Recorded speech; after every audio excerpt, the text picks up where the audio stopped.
Lunes de la quinta semana de Cuaresma. Juan, capítulo 8, versículos del 1 al 11. En aquel tiempo, Jesús se retiró al monte de los Olivos y al amanecer se presentó de nuevo en el templo, donde la multitud se le acercaba, y él, sentado entre ellos, les enseñaba. Entonces los escribas y fariseos le llevaron a una mujer sorprendida en adulterio, y poniéndola frente a él, le dijeron: Maestro, esta mujer ha sido sorprendida en flagrante adulterio. Moisés nos manda en la ley a apedrear a esta mujer. ¿Tú qué dices? Le preguntaban esto para ponerle una trampa y poder acusarlo. Pero Jesús se agachó y se puso a escribir en el suelo con el dedo. Como insistían en su pregunta, se incorporó y les dijo: Aquel de ustedes que no tenga pecado, que le tire la primera piedra. Se volvió a agachar y siguió escribiendo en el suelo. Al oír aquellas palabras, los acusadores comenzaron a escabullirse uno tras otro, empezando por los más viejos, hasta que dejaron solos a Jesús y a la mujer que estaba de pie junto a él. Entonces Jesús se enderezó y le preguntó: Mujer, ¿dónde están los que te acusaban? ¿Nadie te ha condenado? Ella le contestó: Nadie, Señor. Y Jesús le dijo: Tampoco yo te condeno. Vete y ya no vuelvas a pecar.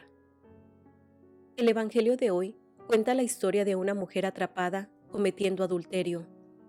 Esta historia ilustra el mecanismo de chivo expiatorio, donde una persona se convierte en el blanco de la culpa o la ira de otros para liberar tensiones sociales. Los escribas y fariseos le traen a Jesús una mujer que habían atrapado en adulterio. ¿Dónde habrán estado y cuánto tiempo habrán esperado para atraparla? Su afán por encontrar una víctima es testimonio de la insaciable necesidad humana de chivos expiatorios.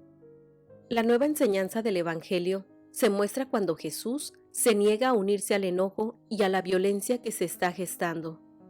Él desafía a quienes están dispuestos a condenar a una persona a la violencia física o verbal, diciendo: Quien esté libre de pecado, que tire la primera piedra. Jesús dirige la ira y la culpa que la gente proyecta en el chivo expiatorio hacia aquellos que lo acusan. En este acto, él muestra que la sociedad ha dependido de culpar a ciertos individuos para mantener su orden, y esto es algo peligroso. Los padres de la Iglesia explicaron esto de manera sencilla. Imaginaron que Jesús estaba escribiendo en la arena los pecados de las personas que estaban a punto de hacerle daño a la mujer. Entonces vemos de una forma trascendente el nuevo orden. Vete y ya no vuelvas a pecar. La conexión entre Jesús y la mujer no es la consecuencia de la condena, sino fruto del perdón ofrecido y aceptado. Reflexionemos sobre cómo a menudo buscamos culpar a alguien o a un grupo en particular cuando algo va mal, en lugar de examinar la situación con más profundidad. ¿Alguna vez te has encontrado señalando con el dedo a alguien como responsable de un problema, sin realmente entender las razones detrás de lo que sucedió? Reflexionemos caminando con Jesús hacia Jerusalén. ¿Creen que he venido a traer paz a la tierra? No, les digo que más bien división. Lucas, capítulo 12, versículo 51. En el Evangelio de Lucas, leemos sobre un incidente que cobra más sentido para los seguidores de Jesús a medida que se acercan a Jerusalén.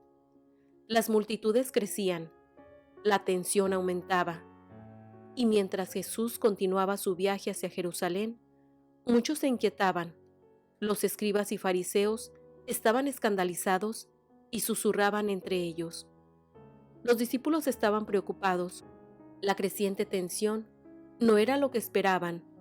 Durante todo este tiempo, Jesús caminaba en un silencio profundo, en comunión con el Padre, confiado en el Padre y sin temor a nadie. Jesús luego rompió su silencio y dejó a la multitud sorprendida, diciendo: ¿Piensan que he venido a traer paz a la tierra? Les digo que no, sino división. Jesús no evitará el conflicto cuando sea necesario. Jesús anhela que su novia esté libre del pecado y restaurada a una comunión sin trabas, precisamente porque ama a su novia. Jesús rechaza la idea de que ha venido a traer solo paz. Él sabe que a veces la paz se confunde con quedarse quieto sin hacer nada. Jesús no puede restaurar a su novia si simplemente se queda quieto. Debe permanecer firme en la verdad. A menudo confundimos la pasividad con la paz. Evitamos alterar las cosas porque tememos que desencadenen conflictos. Así que pensamos que no tener problemas es tener paz. Pero en realidad, bajo esa pasividad hay injusticias graves, inquietudes profundas y un miedo a perdonar. Esto ocurre tanto en el trabajo como en la escuela, en casa y con nuestras familias. También ocurre en los medios de comunicación. Solo queremos que todos se lleven bien, pero a veces la pasividad significa ignorar la verdad solo para evitar ofender a alguien. Jesús siempre proclama la verdad, incluso si eso causa conflicto.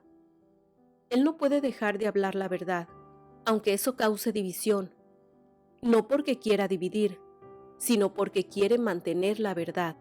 La pasividad es un pecado cuando evitamos la verdad y el amor verdadero. ¿Cómo te sientes acerca de la división? ¿Qué piensas sobre quedarte sin hacer nada o ser pasivo? ¿Hasta dónde estás dispuesto a llegar por el bien del amor auténtico? Para tu oración, quédate aquí por 10 minutos adicionales. Hoy vuelve a hacer la meditación que hiciste hace unos días, el sábado de la cuarta semana de Cuaresma. Haz la misma meditación, pero esta vez piensa en Lucas 12:51, sabiendo que la paz no es lo mismo que ser pasivo. ¿Cómo responderías a la pregunta de Jesús? ¿Prometes quedarte conmigo? ¿Qué dirías en respuesta?